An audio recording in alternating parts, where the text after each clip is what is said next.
before I jump into my topic for tonight, because this is the month of May, and oh good, Ginger says, I see you perfectly, fantastic. Since this is the month of May, I thought I would share with you business tips that I actually learned from lessons I got from my mom. And the month of May is the month that we celebrate Mother's Day. And many of you that know me, you know that this is my first Mother's Day to be without my mom, because she passed away in February. She led a fantastic life, and was an amazing person, and taught me a lot of things that obviously have helped me in my marriage, my child rearing, my business growth, and just so many things I learned from my mom that I thought I would share with you guys this month. But I do want to make some announcements first, because you know I'm all about the announcements. First of all, please do not delay signing up to attend Speed Cleaning for the Pros conference. Don't be like most people and procrastinate. So Speed Cleaning for the Pros, Atlanta, Georgia, June 29th and 30th. June 29th and 30th. It's a Friday and a Saturday, so you can work all day Thursday, fly out Thursday night, and be fresh Friday morning for the conference, all day Friday, all day Saturday, and you go home Saturday night or Sunday morning. We have secured a fantastic rate at a hotel right there at the Atlanta airport, the Marriott Hotel Atlanta, right by the airport, so you don't have to rent a car.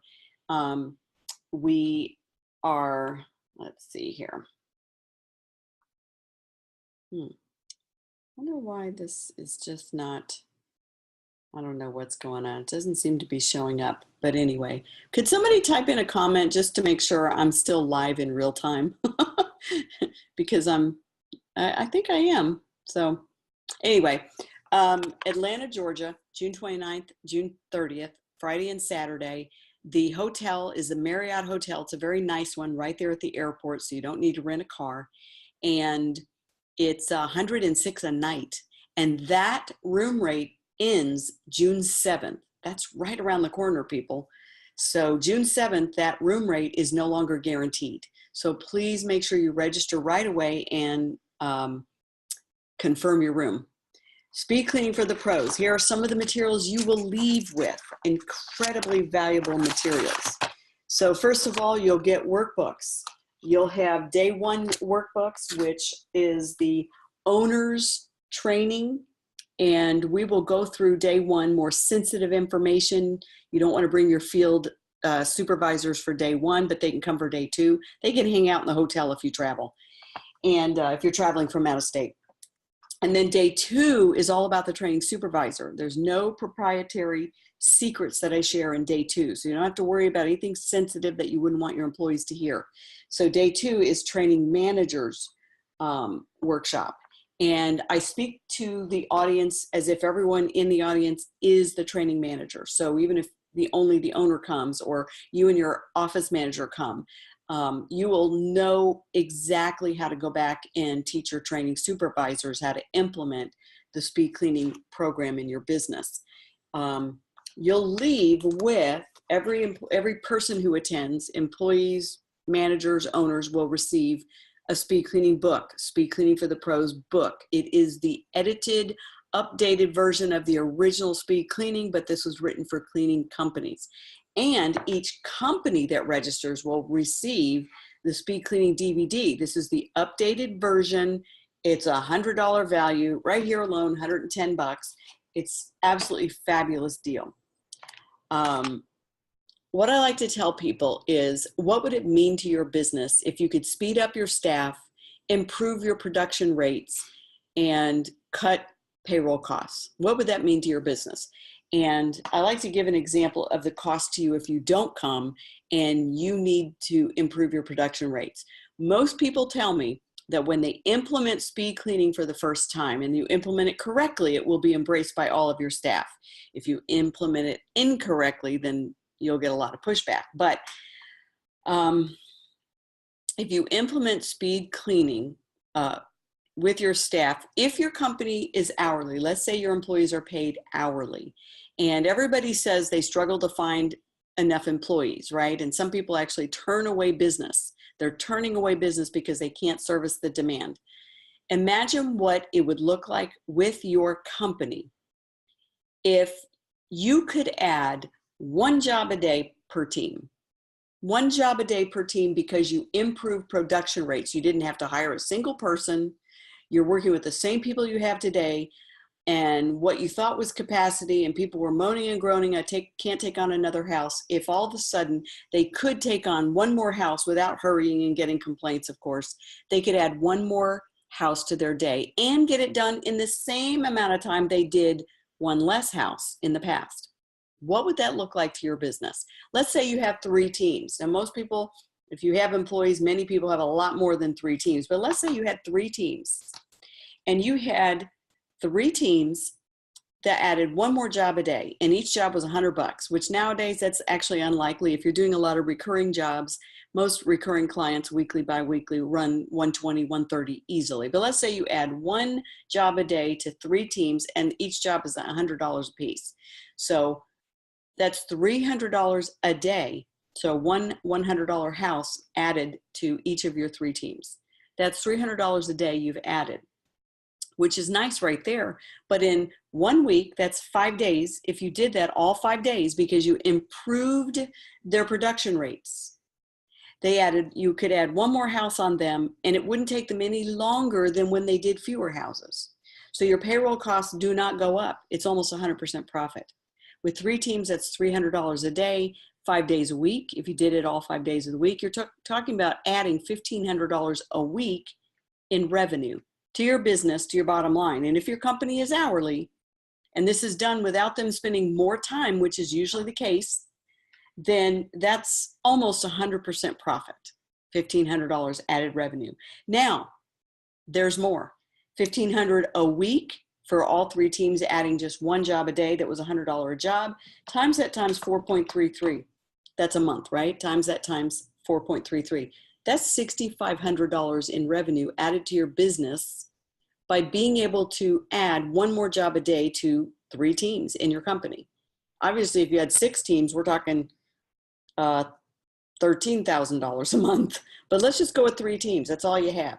You could add $6,500 worth of revenue with no additional payroll costs, none. If you're hourly and they speed up and they can squeeze it in and get done in the same amount of time, you actually have no additional payroll costs.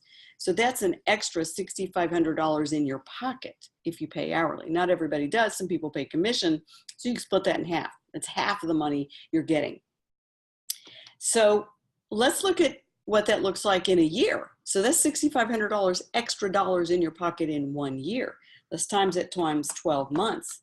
Somebody who attends my conference could literally add $77,940. So almost $78,000 a year in new revenue without hiring a single new person, simply by implementing the speed cleaning program in your business. It's not an exaggeration, it's real numbers. I had Stacy come back 2 conferences ago and send me an email within a couple of months. She had implemented everything, fully implemented the speed cleaning program. She followed what we taught her, so she didn't have pushback. People were excited, they were enthusiastic to embrace the program. And she said she had calculated that she was already saving $24,000 a year in her company by implementing the speed cleaning program. So don't be guilty of stepping over a dollar to pick up a penny, okay? In other words, don't be guilty of saying, oh, I don't want to pay $595 registration. Well, how many thousands of dollars could you be saving or not losing or adding to your revenue if you implemented proven strategies that will reduce payroll costs, will increase production rates, and the added bonus, if your company is on a commission instead of hourly, the ability for your employees to work the same amount of hours but actually make more money. And for companies that say, man, I really struggle with employee turnover, I struggle to keep the good ones, they're always quitting on me. Imagine if you could increase their pay without increasing the number of hours they work. Well, that's what happens when people implement speed cleaning and their staff are paid on commission.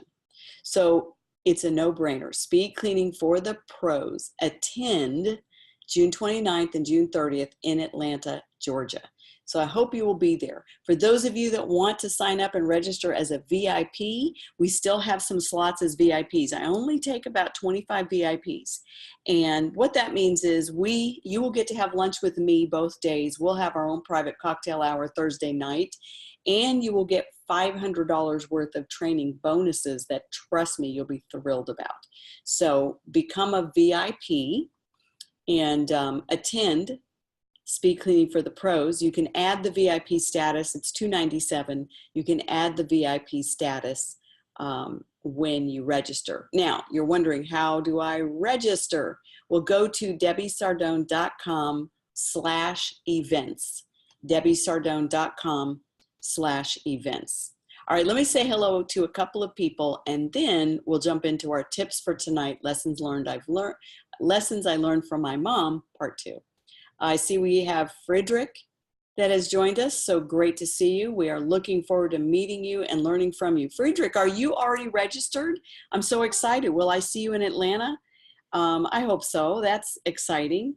And then Carmen. Carmen says, hi, I'm Carmen. And she says, I look perfect. Thank you, Carmen. Lizzie is there. She says, I'm live. Great. Thank you. And Robert is there as well. So thank you guys for joining me live. And you know what? I forgot to send my note to my text list. Darn it. Bummer. I didn't do that. So, whoops, let me send that real quick because they will be mad at me. If you would like to receive a text whenever I go live, make sure you join my text list. It's really simple. Let me just pop a note in here real quick. Debbie is live now, and let's pop that in. Lessons learned from my mom, part 2. Okay, I'm going to send that real quick.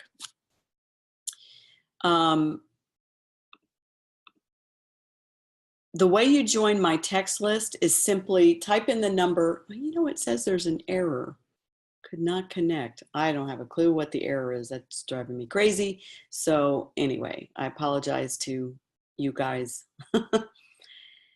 if you're supposed to be receiving a text and didn't get it. So anyway, if you want to join my text list, you just type in 41242 and the keyword Debbie Live. So you'll hit send when you type in Debbie Live, L-I-V-E, V like Victor. Debbie Live, one word. So make sure you don't let your phone autocorrect and put a space in there. So send it to 41242 and then text the keyword Debbie Live and hit send. And you'll be subscribed to my list, which for whatever reason isn't sending right now. So let me go over very quickly lessons learned from my mom. If you join me late, please start at the beginning so you can hear my example of how you can save thousands of dollars in payroll costs by attending the Speed Cleaning Conference. All right, so last time I said I would do this every week in the month of May. Last time I gave the first 4 lessons I learned from my mom, and I'll recap those. It's never too late to start. That's lesson 1. Lesson 2, be a great delegator. Lesson 3, be generous. Lesson 4, respect everyone. And if you go to my blog at debbiesardone.com, you'll see in detail what I said about those lessons. So here's 4 more tonight. 4 more. First of all, lessons I learned from my mom. Take decisive action. One thing about my mother, when she made up her mind she needed to do something, it was done. I think it was done before she even verbalized the decision. My mother was a very decisive person. And, you know, sometimes when you make decisions and move forward, once in a while you regret it, but usually you don't regret it, especially if you're making smart decisions. She was very good about making a decision and moving forward. She was not a procrastinator. She amazed me. I'm a much worse procrastinator than my mom. She was not a procrastinator. When she decided this is what we will do, it got done.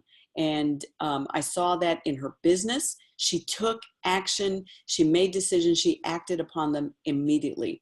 I'll give you an example of decisiveness that I deal with every single day. Many of you know that I work with cleaning business owners all around the world, and a lot of people join me for a free one-on-one consult to determine if they're a good fit for my CBF program, the Cleaning Business Fundamentals program. And oftentimes I'm talking to a business owner on the phone with our consult, and I'm offering them a discount if they sign up today and about $2,000 worth of bonuses to join the program. And some people are so decisive, they're like, oh yeah, sign me up. And I always have a money back guarantee. If you don't like it, you got that first 2 weeks, you can ask for a refund. So there's no risk in making a decision and moving forward immediately. But some people are really good about that. They're like, well, heck yeah, sign me up. Why wouldn't I go ahead and get $2,000 worth of bonuses right here on the phone? And I also have an out clause. It's like, yeah, and if you wake up tomorrow and you regret signing up, then just email me and say, I want my money back. So I take away all the risk. I reward them for being decisive. And a lot of people make an instant decision. They sign up and they change their life and transform their business. Then there's other people that can't make a decision. It doesn't matter if you give them a discount. It doesn't matter if you offer them, free passes to attend my live events. It doesn't matter if you offer them a couple $1,000s worth of goodies and freebies and bonuses. They're like, well, I need to think about it and I'll get back with you. Well, guess what? Most of the people that say I need to think about it don't follow through, because you're probably never going to be as motivated as you are in the moment of the discussion. And I've literally talked with people a year later who fully intended to make that decision and sign up with my course and transform their business the next day. And a year later, they're like, yeah, I guess I should have signed up. I've really lost a lot of ground. I've already lost employees. I haven't grown a bit. I'm still in the field cleaning, yada, yada, yada. And then they'll sign up and they've lost all the bonuses or they've lost all the goodies. So taking decisive action, I have noticed the ones that don't hesitate. They sign up on the phone with me. They want their goodies. They want their bonuses. They want their freebies. They sign up. They know there's no risk. I have noticed that those people also seem to have the best follow through. They jump on the video training immediately. They download the forms and begin to use them. They participate on our Tuesday night group coaching calls. The most decisive people seem to take action on their decision better than others. Now, that's not to say that others who have to procrastinate or others who have to process and think about it, that they don't also take action. But for the most part, I have noticed that the people that act quickly and move forward quickly and have the absolute best results quicker than anybody else, meaning they end up recouping their expense by making immediate change. They seem to be the decision makers, the people that are decisive and they take action. Number 6, so this is 2 for tonight, but number 6 in my series, of 2-part series, is number 6. One lesson my mom taught me: strive for consistency. Now, most people would have thought I was going to say strive for excellence. And of course, that's a given. But very few people realize, no, actually, if you had to pick one or the other, you're actually going to be more successful if you strive for consistency. Now, I want you to have both. I want you to strive for excellence and strive for excellence consistently. The problem is most people are striving for perfection, and you're not going to be consistent if you're a perfectionist. It's not possible. You can't maintain it. And so they end up being inconsistent. My mother was not a perfectionist at all. And she wasn't sloppy and haphazard. She definitely wasn't mediocre, but she was consistent. I got a birthday card and money on my birthday or a day or two before my birthday every year forever. Every year forever. This past March was my first birthday without getting a birthday card from my mother. It made me so sad. I've never seen anybody, 87 years old, she was sending out birthday cards to all 3 of her children, to all of her grandchildren, and she's got plenty of them. It's like, Mom, how do you keep up with that? I can barely remember when my own anniversary is and my husband's birthday is. She was consistent. You could count on her. And customers want you to be consistent. Now, they want you to be excellent, of course. But if they had to choose between excellent one time and not so great the next time, and then excellent one time and then kind of mediocre the next time versus good on a consistent basis, trust me, your customers would choose good consistently over excellent and poor, because people crave consistency, and success in business is about consistency. So strive for consistency. And then number 7, practice positivity. Now, this was something my mother really excelled at. I tell you, I think she was the most positive person I've ever known in my life. And sometimes it even annoyed us because she was so stinking positive. It's like, oh, Mom, you see the good in everybody. That person's evil. But my mother saw the good in everybody. My mother was positive. If something went wrong, she would see what went right in it. And she wouldn't focus on the things that went wrong. Now, she wasn't a turtle, or she didn't bury her head. She could confront issues and things that have gone wrong to fix them and address them.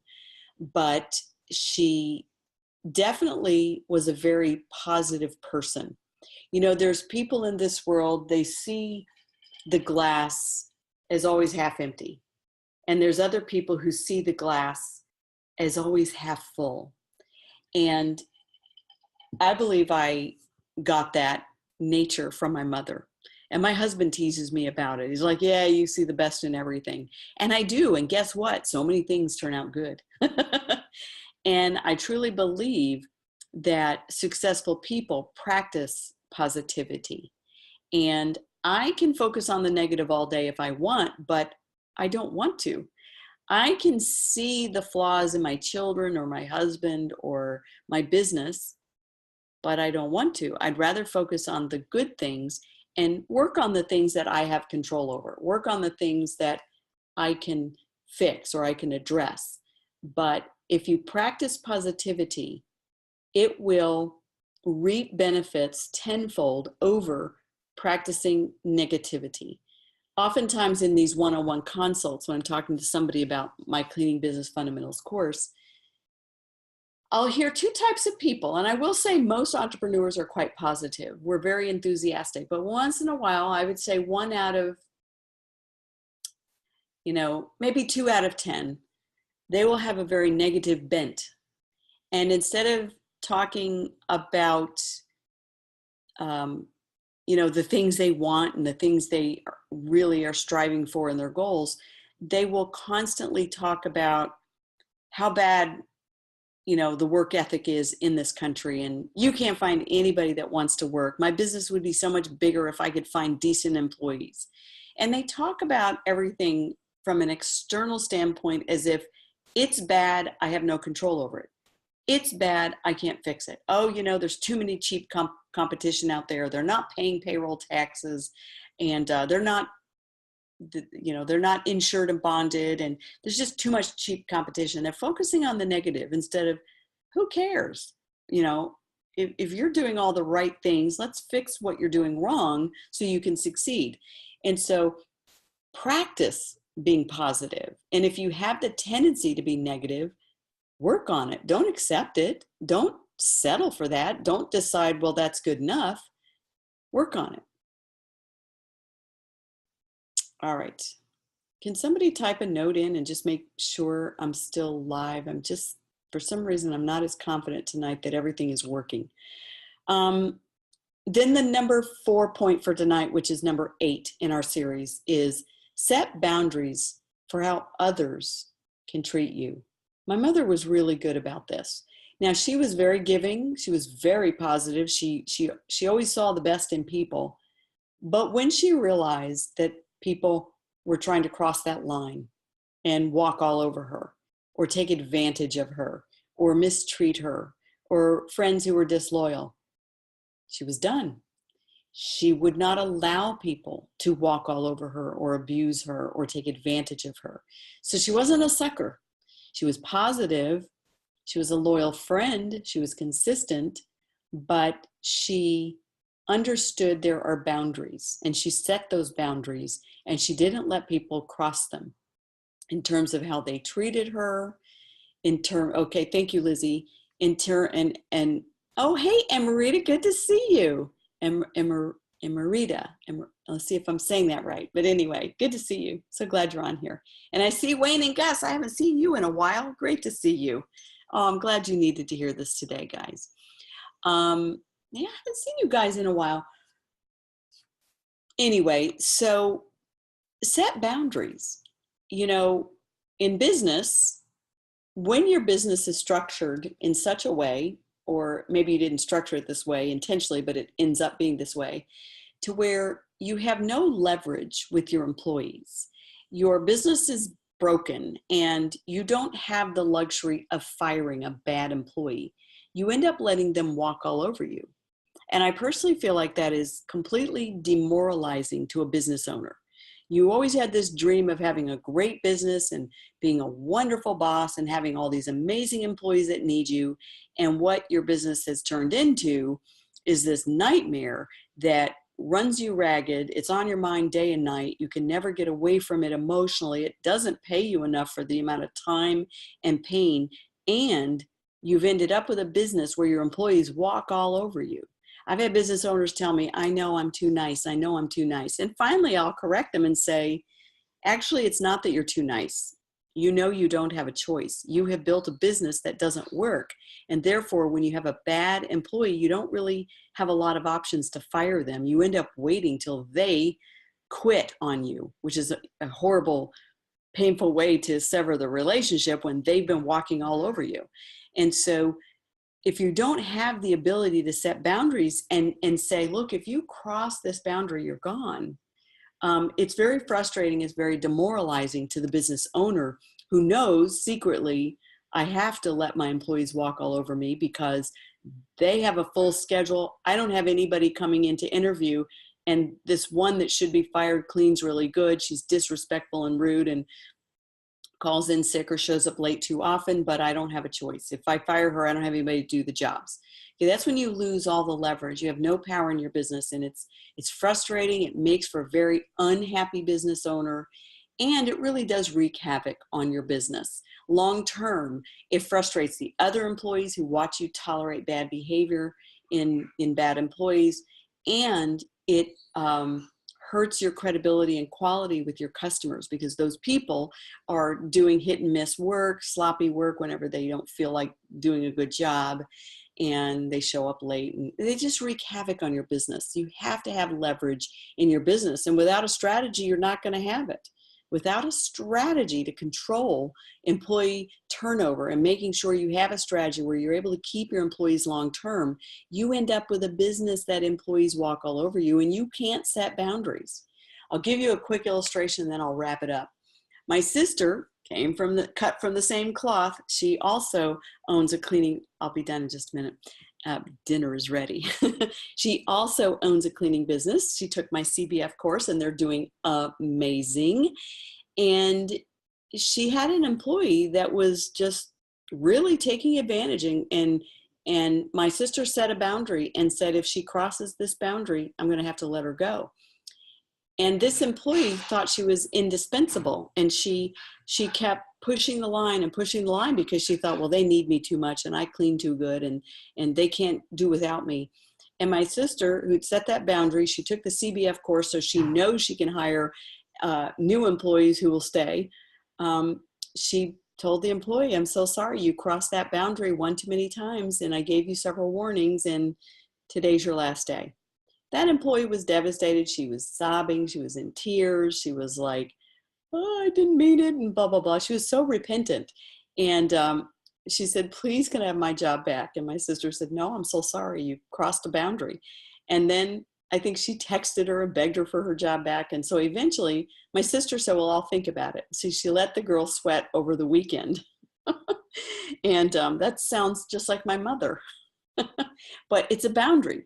She let her sweat over the weekend, and then Monday she said, well, let's talk and I might let you have your job back.